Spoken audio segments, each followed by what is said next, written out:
आज दुनिया के नक्शे से एक देश का भूगोल मिटाने की तैयारी हो रही है और इसकी कीमत चुका रही है पूरी इंसानियत। नमस्कार, मैं हूं अनूप और आप देख रहे हैं दुनिया के इतिहास का सबसे खौफनाक हफ्ता। ईरान की धरती पर आज सूरज नहीं बल्कि अमेरिकी मिसाइलों की बारिश हो रही है। आसमान में धुआं है, जमीन पर लाशें और समंदर में बारूद की गंध।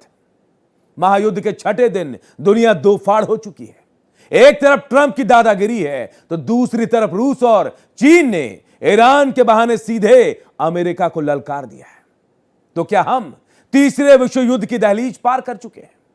अमेरिकी टॉर्पीडो ने ईरान की नेवी शिप को जल समाधि दे दी। लहरें खून से लाल हैं। क्या ट्रंप और नेतन्याहू मिलकर ईरान का भूगोल मिटाने पर आमादा है? इराक में ब्लैकआउट है तो तेहरान में आग की लपटें। और 170 मासूम बच्चियों का गुनहगार कौन है आखिर? एक गर्ल्स स्कूल पर गिरा वो बारूद जिसने एक नहीं 170 कलियों को खिलने से पहले ही मलबे में दफन कर दिया। क्या इस खून का हिसाब ट्रंप के 81 लाख करोड़ के बजट में है? क्या ईरान पर हमला कर फंस गए हैं ट्रंप? पब्लिक डिमांड में आज बात इसी मुद्दे की।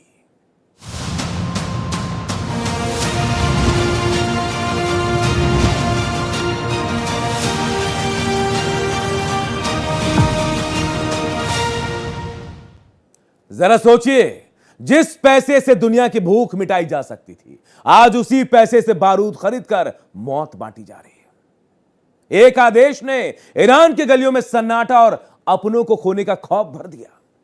72 घंटों में स्वाहा हो गए हैं 13,000 करोड़ रुपए के बाद अब क्या किसी की छीनी गई जिंदगी वापस ला पाएंगे?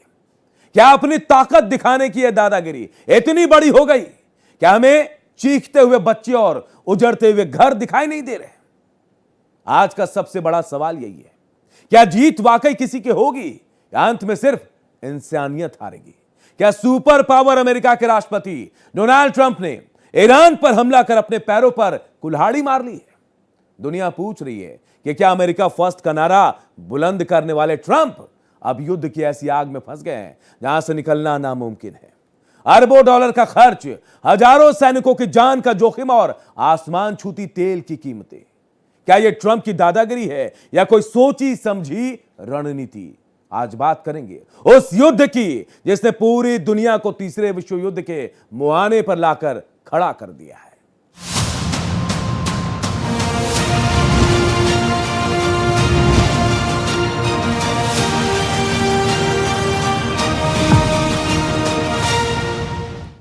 और इस युद्ध ने ना केवल खाड़ी देशों को दहला दिया बल्कि आम आदमी की जेब पर भी डाका डालना शुरू कर दिया है। तो क्या ट्रंप वाकई फंस गए? ईरान की जमीन पर गिरता हर बम और अमेरिका के खजाने से निकलता हर डॉलर एक ही सवाल पूछ रहा है, आखिर इस तबाही का अंत कहां होगा?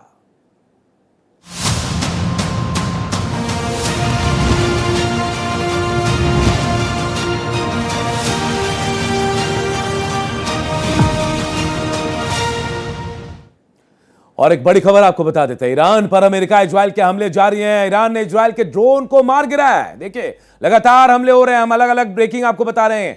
कसर सिरीन में हर्मीज ड्रोन को मार गिराया गया है। वहीं ईरान पर अमेरिका का इजराइल का हमला है। अमेरिका को मुस्तफा खामनेई की चेतावनी आ गई है। देखिए, चेतावनी दे रहे ईरान के सम्मान के लिए ऑपरेशन जारी रहेगा। स्वतंत्रता के लिए कुछ भी करेंगे मुस्तफा, जो ईरान के अब सुप्रीम लीडर बन गए हैं, खामनेई के बेटे हैं। उन्होंने चेतावनी दी है, स्वतंत्रता के लिए कुछ भी करेंगे। अमेरिका को चेतावनी। ईरान देखिए, छठा दिन है लेकिन झुकने को तैयार नहीं है। अमेरिका, इजराइल लगातार बम बरसा रहे हैं लेकिन इसके बावजूद ईरान नहीं झुक रहा। और आपको ग्राफिक्स के जरिए बता रहे कि ट्रंप आखिर कैसे गिरे हैं, कैसे हम बता रहे। देखिए, रेजिम चेंज, तख्ता पलट, IRGC, ईरान, तेल, हथियारों की sale, Israel, Netanyahu, Middle East, गोला बारूद और बम। जहां इन्हीं सब चीजों से ट्रंप घिरे हुए हैं। इस तस्वीर को देखकर आप अंदाजा लगा सकते हैं कि ट्रंप इनके आसपास है। पूरा गोल घेरा इन सब चीजों का ट्रंप को घेरे हुए है। और हथियार, गोला बारूद की भी एक सीमा होती है, कभी ना कभी खत्म तो होगी। सबसे बड़ा सवाल उस जान माल का है जहां आग बरस रहा है, गोला बरस रहा है, जहां हजारों मौतें हो चुकी हैं। बच्चियों को नहीं छोड़ा जा रहा है। स्कूली छात्राओं को मारा जा रहा है। आखिर कसूर क्या था? ट्रंप यहां आकर फंस गए हैं। इस मानवाधिकार की बात अमेरिका करता है, यहां नहीं दिखता मानवाधिकार। सवाल यही है, कौन जिम्मेदार है? क्या ईरान को झुकाने के लिए ट्रंप सारी हदें पार कर जाएंगे? इसी पर आज हम चर्चा करेंगे। चर्चा के लिए शरद कोहली हमारे साथ इकोनॉमिस्ट हैं, जुड़ रहे हैं शरद कोहली। साथ ही हम जनता से भी अपील कर रहे हैं, दर्शकों से, कि आप एक नंबर है जो आपके टीवी स्क्रीन पर आ रहा है, फ्लैश हो रहा है, उस नंबर पर आप कॉल कर सकते हैं, अपनी राय रख सकते हैं। हम सीधे आपकी बात जिम्मेदारों तक पहुंचाएंगे। शरद कोहली हमारे साथ जुड़ रहे हैं, इकोनॉमिस्ट हैं। शरद जी, बहुत बहुत स्वागत है आपका। शरद जी, हम लगातार सवाल यही पूछ रहे हैं, आखिर इस युद्ध का अंत क्या होगा? क्या परिणाम निकलेगा? नमस्कार आपको और भारत एक्सप्रेस के सभी व्यूवर्स को। देखिए, युद्ध में कभी कोई जीतता नहीं है। पहली बात तो युद्ध में केवल हार ही हार होती है, दोनों ही तरफ हारती हैं। अगर किसी तरफ को ये लग रहा है कि हम जीत जाएंगे, ना अमेरिका जीतेगा, ना ईरान जीतेगा, ना इजराइल जीतेगा, कोई नहीं जीतेगा। बिल्कुल। जीतेगी तो तबाही तबाही जीतेगी, जीतेगा तो नुकसान जीतेगा, और जीतेगा तो होना। अब देखिए, आप जो ट्रम्प साहब को घिरने की बात कर रहे थे, मैं उसमें एक और कड़ी जोड़ दूं। अभी आज सुबह फैसला अमेरिका के ट्रेड कोर्ट से कि उन्हें $130 बिलियन वापस करने पड़ेंगे जो उन्होंने टैरिफ के किए हैं। तो ट्रम्प साहब वहां भी घिर गए हैं। आपका जो घेरा बना हुआ था उसमें मैंने एक कड़ी और जोड़ दी। मैं इसे भी मेंशन करा दूंगा। तेल की कीमतें, ये भी वहां मेंशन होगा उस घेरे में, देखिएगा, मैं ये भी हो जाएगा तेल की। जी जी जी, हो सकता है मैंने मिस किया हो। देखिए, तेल की कीमतें जो हैं वो दुनिया भर में नाक में दम किया हुआ है, और ये महंगाई आपकी किचन तक आ रही है। मैं जरूरी बात जो बताना चाह रहा था कि अगर किसी को ये लग रहा है, दर्शकों को, कि भाई यहाँ से 1000, 2000, 3000 किलोमीटर दूर लड़ाई हो रही है तो हमें क्या फर्क पड़ रहा है, ये लड़ाई का असर आपकी किचन तक आना शुरू हो जाएगा। चाहे वो कच्चा तेल हो, चाहे कुकिंग ऑयल हो, चाहे वो सब्जियां। बहुत सारे एक्सपोर्टर्स मैं आपको बताऊं जिनसे मेरी आज बात हुई, जो सब्जी और फल भेजते हैं मिडिल ईस्ट में, उनके सब्जी और फल अब समुद्र में फेंकने की नौबत आ रही है, क्योंकि वो सड़ने लगे हैं। वो शिप्स रुकी हुई हैं, लंबा रूट ले रही हैं, शिपिंग लाइंस ने अपना किराया बढ़ा दिया है, इंश्योरेंस कंपनीज इंश्योरेंस नहीं कर रही हैं।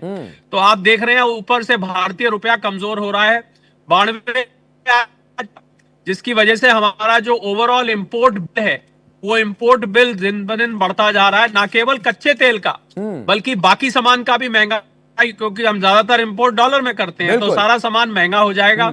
और इससे पेंट हो गया, केमिकल्स हो गया, फर्टिलाइजर हो गया, किसानों तक ये मुसीबत पहुंचने वाली है।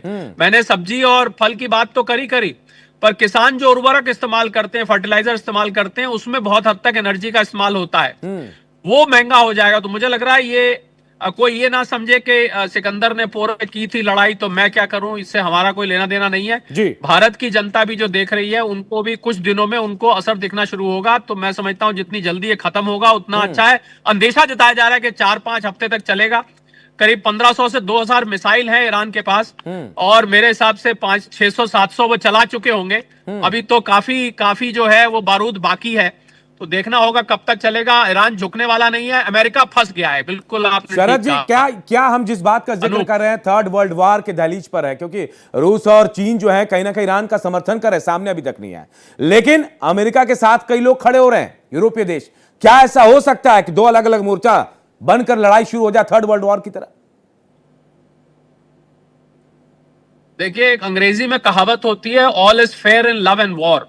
ये पुरानी कहावत है, ये अक्सर कही जाती है। तो युद्ध में क्या होता है कि हर दिन नया दिन होता है, क्योंकि इंतकाम की आग है, ये भड़क रही है। आपने वो शिप गिराई, हम ये गिराएंगे, आपने ये गिराया, हम वो गिराएंगे। तो इसमें कभी भी कुछ भी हो सकता है। पर ये सच है कि अगर थोड़ा सा रोकना चाहूंगा शरद जी आपको। एक कॉलर हमारे साथ जुड़ रहे हैं, मोहन सिंह छिंदवाड़ा से जुड़ रहे हैं हमारे साथ। मोहन जी, क्या कहेंगे, ये युद्ध जो चल रहा है, क्या कहेंगे इस पर आप? मैं ये कहना चाह रहा था महोदय जी, अमेरिका ने सबको उलझा के रखा है, और एक तानाशाही वाला रवैया अमेरिका जो अपना रहा है, इसमें तो इसराइल यदि चुपचाप बैठ जाए, अमेरिका भर अकेला लड़ ले इनसे, ईरान से, तो अच्छा रहेगा, क्योंकि इसमें ये अमेरिका सबको लड़ाना चाहते हैं। चलिए, बिल्कुल सही बात कह रहे हैं आप कि अमेरिका ने घेर रखा है। एक और कॉलर आरके कालिया अंबाला से हमारे साथ जुड़े। आरके कालिया साहब, स्वागत है आपका, इंतजार रहता आपके कॉल का। क्या कहेंगे कालिया साहब आप? नमस्कार जी। जी, देखिए, मेरा मानना ये है कि जो ट्रम्प साहब है इन्होंने बहुत भारी गलती की है जी। एक तो ये कि एक मुल्क की सॉवरेनिटी पर अटैक करना बिला वजह, और दूसरी बात ये है, देखिए ये इंटरनेशनल पॉलिटिक्स के खिलाफ है, और एक सुप्रीमो को मार देना ये भी इंटरनेशनल पॉलिटिक्स अलाउ नहीं करती।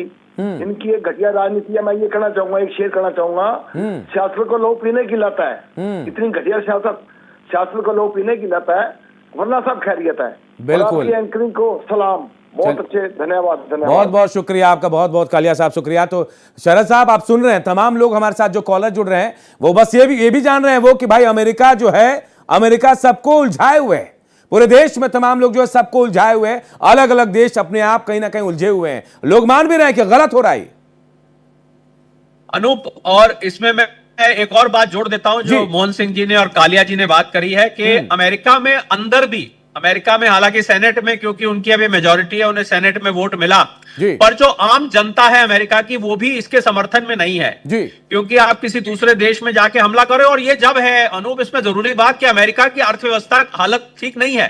39 ट्रिलियन डॉलर का उनके ऊपर कर्ज है, बहुत बड़ा कर्ज है उनके ऊपर। ये सुनने में एक फिगर लगती है, पर जब आप इसको जीरो लगाएंगे तो आप जीरो लगाना भूल जाएंगे कि इतने जीरो है इसमें। तो मुझे लग रहा है कि अमेरिका में नौकरियां है नहीं, ऊपर से महंगाई बढ़ रही है। मुझे ऐसा लग रहा है अनूप कि ये आंतरिक मुद्दों से ध्यान भटकाने के लिए ये सारी की सारी मुहिम चलाई जा रही है। और ट्रंप साहब नवंबर में मिड टर्म इलेक्शन है अमेरिका में, उनकी अप्रूवल रेटिंग गिर चुकी है, हम सब जानते हैं इस बात को। शरद जी, मुझे आप लग रहा है कह कि रहे हैं कि अमेरिका में ही परेशानी है, घाटे में है, कर्ज में है अमेरिका, लेकिन ट्रंप तो ये कह रहे हैं कि भाई अमेरिका बहुत अमीर बनने वाला है क्योंकि हमने जो टैरिफ लगाया बहुत पैसा आ रहा है। देखिए, अगर आप ट्रंप साहब की बात पे यकीन करते हैं तो वो तो सुबह कुछ कहते हैं, दोपहर को कुछ कहते हैं, शाम को कुछ कहते हैं, अगले दिन कुछ और कह देते हैं। तो ट्रंप साहब की बात को मैं व्यक्तिगत तौर पे बहुत सीरियसली नहीं लेता हूं, मैं आपको साफ बात बता रहा हूं, मैं उनकी बात को बिल्कुल सीरियसली नहीं लेता, और ज्यादातर लोग अब उनको सीरियसली नहीं लेते। जो वो हरकत कर रहे हैं वो बहुत सीरियस है, और मुझे लग रहा है कि अमेरिका को अब इस समय अमेरिका फंस गया है, ना आगे जाने लायक है ना पीछे जाने लायक है, और ऐसी परिस्थिति में है कि यहां से मुड़ जाने का मतलब है हार स्वीकार करना, यहां से आगे जाने का मतलब है कि ईरान पे वो अपने सैनिक उतारेंगे, वो सैनिकों का क्या हाल होगा। आज तक जितने युद्ध अमेरिका ने लड़े हैं अनूप, वो लगभग सारे युद्ध हारे हैं, आप जानते हैं। वियतनाम के युद्ध का भी मैं जिक्र कर रहा हूं, अफगानिस्तान का मैं बात कर रहा हूं, युद्ध हार के लौटे हैं। मुझे लग रहा है इसका अंजाम भी कहीं ऐसा ही ना हो जाए, ऐसा मुझे अंदेशा है। तो किस बात का सुपर पावर, सवाल तो मेरा यही, अगर हार रहे हैं आप तो सुपर पावर क्यों? नहीं, सुपर पावर खाली देखिए, सुपर पावर आप किस बात के लिए कहते हैं, क्योंकि वो दुनिया की सबसे बड़ी अर्थव्यवस्था है।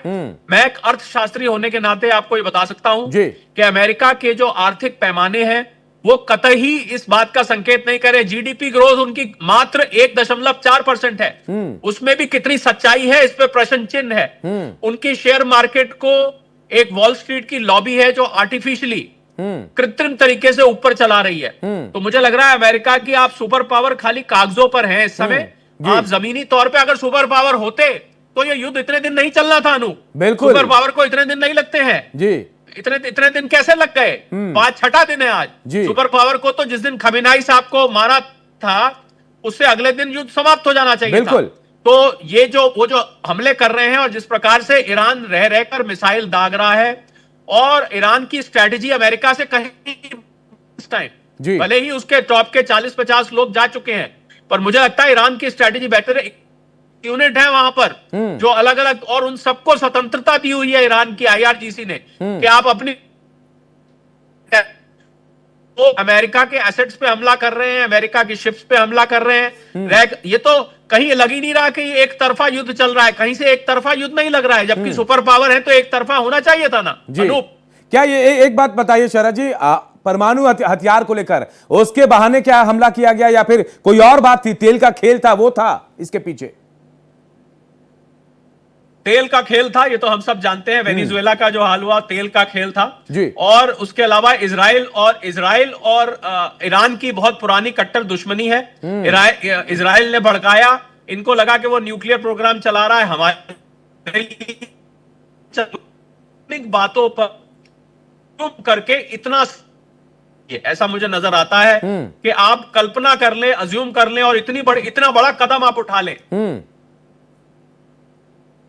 बिल्कुल, कहीं ना कहीं इजराइल को खतरा था, डर था कि कहीं ईरान परमाणु हथियार न बना ले और अपने फायदे के लिए अमेरिका का इस्तेमाल किया इजराइल ने। और आज देखिए नतीजा क्या है, युद्ध हो रहा है, युद्ध हो रहा है। कई मौतें, 1000 मौतें हो चुकी हैं, 1000 से ज्यादा मौतें हो गई है। कई छात्राएं जो हैं वो स्कूल में पढ़ने के लिए गई थी, लेकिन वहां से कफन में निकली है। एक कॉलर हमारे साथ जुड़े, धर्मवीर गाजीपुर से जुड़े। धर्मवीर, क्या कहेंगे आप, ये युद्ध क्या दिखा रहा है आपको? मैं आपको एकदम स्पष्ट बता रहा हूँ जी कि इजराइल जो है जी अपने अस्तित्व की लड़ाई लड़ रहा है, लेकिन अमेरिका जो है इजराइल को साथ में लेकर के वो भी अपने सुपर पावर की अस्तित्व की लड़ाई लड़ रहा है।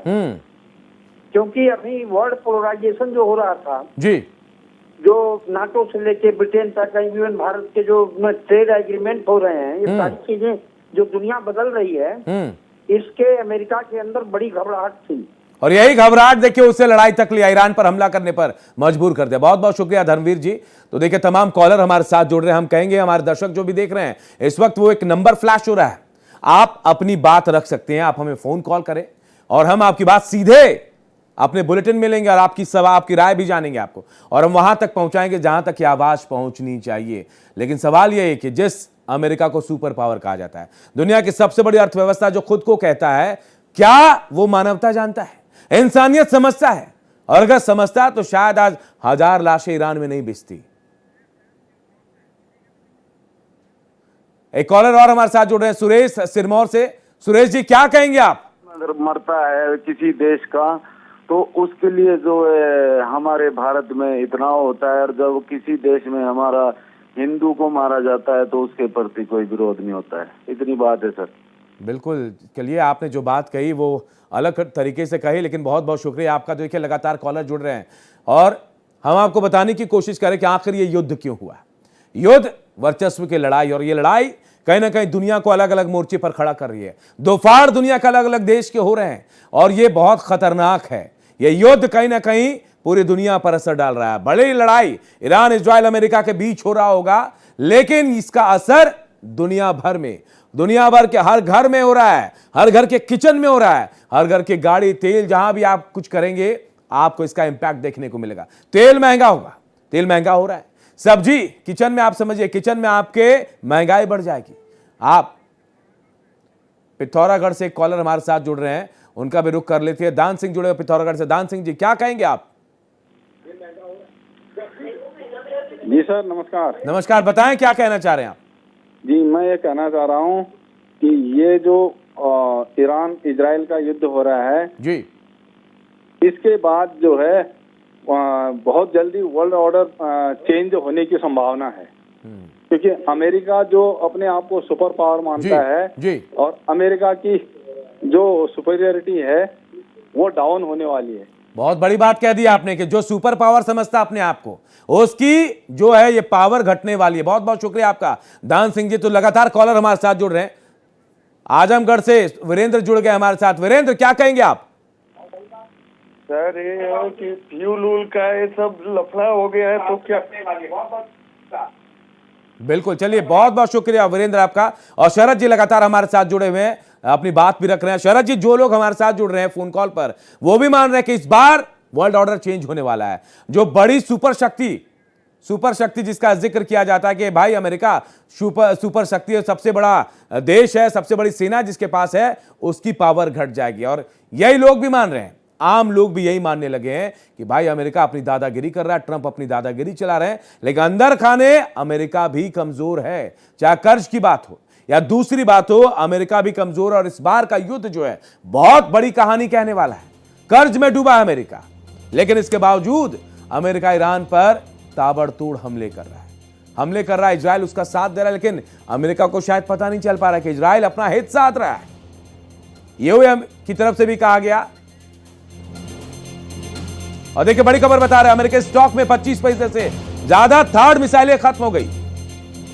चीन, रूस, अमेरिका के खत्म होते हथियार को मॉनिटर कर रहे हैं। अमेरिका से जल्द जंग खत्म करने की मांग भी की जा रही है। अमेरिका का हथियार स्टॉक तेजी से खर्च हो रहा है। लगातार बमबारी के बाद ईरान की रणनीति का असर दिख रहा है। ईरान चाहता है कि युद्ध लंबा खींचे, ताकि अमेरिका के सारे हथियार खत्म हो जाए। और बिल्कुल वही हो रहा, 25% हथियार जो है, थार्ड मिसाइलें खर्च हो गई अमेरिका की। ईरान की रणनीति काम कर रही है।